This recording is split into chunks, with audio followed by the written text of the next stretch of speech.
सभी प्रतिभागियों को जय सिया राम। आप सभी को पता है कि 3 मार्च को कक्षा 10वीं का इंग्लिश का पेपर है, जो कि कक्षा 10वीं बच्चों के लिए इंग्लिश का पेपर एक सिर दर्द बना हुआ है।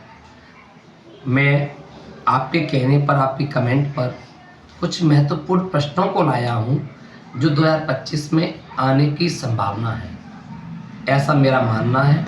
यदि आप इन प्रश्नों को याद कर लोगे, मुझे पूर्ण विश्वास है कि इसमें से आपको बहुत कुछ पेपर में मिल सकता है। ये सबसे पहले मैं आपको 2 निबंध बताता हूँ, और 2 निबंधों में जो है, पहला बंडर ऑफ साइंस और दूसरा है importance of games and sport. 2 निबंध बता रहा हूँ। नंबर 1 बंडर ऑफ साइंस और दूसरा है importance of games and sport. आप इन दोनों निबंधों को लिख सकते हैं मेरे प्यारे विद्यार्थियों। इसके बाद पिक्चर गाइडिंग कंपोजिशन आएगा, जिसमें आपको child labour, a cross story, loud speaker, a voice God, यानी एक बुद्धिमान बकरी के बारे में बताया गया, और आपको ध्वनि प्रदूषण के बारे में बताया गया, एक कौवे की कहानी के बारे में बताया गया, और चाइल्ड लेबर इनके बारे में बताया गया। 4 मेरे द्वारा पिक्चर गाइडिंग कंपोजिशन बताई जा रही हैं, जो कि आपके पेपर में कक्षा 10वीं के लिए बहुत महत्वपूर्ण होगी। इसके अलावा एप्लीकेशन जो आप पढ़ सकते हो, वो आपका transfer certificate, character certificate, school leaving certificate, loud speaker, book bank, और लेटर में आपका बड़े भाई या बड़ी बहन का कोई भी हो, छोटा या बड़ा, उसकी शादी के बारे में पढ़ सकते हो। ये मेरे द्वारा आपको 4 क्वेश्चंस बताए गए हैं। एक बार पुनः आपको इस पर दिला दूं उन क्वेश्चनों को। ये आपका जो बता रहा हूँ सेक्शन बी है।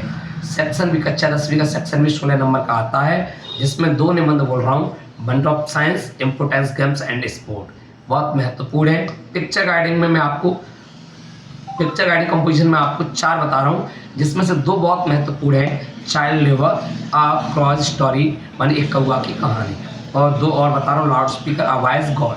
इनको भी आप पढ़ सकती हैं।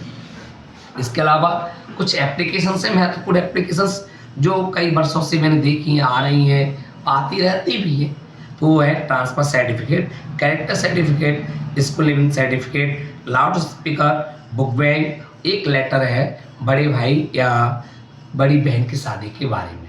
इसके अलावा एक प्रश्न आता है आपको, वो आता है नोट मेकिंग, जो कि आपको पता है, मुझे भी पता है कि वो आपको बनाना ऑलरेडी आता है। में ऐसी कुछ दिक्कत ना कि नहीं आवे। पहले आपको नोट मेकिंग लिखना होता है, नोट मेकिंग में कुछ पॉइंट लिखनी होती हैं, उसका समरी लिखना होता है, समरी में जो आपको अच्छा लगता है वो आप उसको लिख देती हैं, और फिर आपके सर ने जो बताया हुआ वो करना है। मैं तो बस महत्वपूर्ण प्रश्नों को लेकर आया, अपने अध्ययन के आधार पर, अपने जो मैंने अब तक एनालिसिस किया कि प्रश्न आ सकते हैं। ऐसा कोई नहीं है कि ये प्रश्न आएंगे ही, पर बहुत कुछ हद तक ये प्रश्न आते हैं, जो कि हम देखते हैं ये बहुत महत्वपूर्ण है। तो आप सभी को मुझे पूर्ण विश्वास है कि इन प्रश्नों को आप याद करोगे, और अधिक से अधिक इसको शेयर करोगे, लाइक करोगे, कमेंट करोगे, और अधिक से अधिक शेयर करोगे। आप इसे अधिक से अधिक लाइक करोगे, अधिक से अधिक कमेंट करोगे, तो मैं आपके लिए सेक्शन ए और सेक्शन सी और सेक्शन डी भी शेयर करूँगा। पर लेकिन तभी करेंगे तब जे कम से कम 5,000 से ऊपर लोगों के लिए शेयर रह जाएगी, 5,000 से अधिक में कमेंट आ जाएंगे, 5,000 से अधिक ये लाइक हो जाएंगी, 5,000 से अधिक लोग इसको देख लेंगे, तभी तो मैं करूँ। कम से कम देखो, मैं तुम्हारा भला सोच रहा हूँ, तो आप भी हमारा भला सोचें, तो जिससे क्या और लोग आप देख सके, है ना। क्षमा चाहता हूँ, परंतु यदि आप हमारा सहयोग करेंगे, हम आपका सहयोग करेंगे। ये हमने सब महसूस किया है कि सारी चीज़ें आने की संभावना है। कोई पूर्ण तरीके से ये नहीं कहा जा रहा कि ये आएंगी, पर लेकिन मुझे अपने सीताराम जी पर, आप लोगों पर, अपने जो व्यक्तिगत जो मैंने अनुभव किया है, उससे मैं कह सकता हूँ कि इन प्रश्नों से कोई बाहर नहीं जाएगा।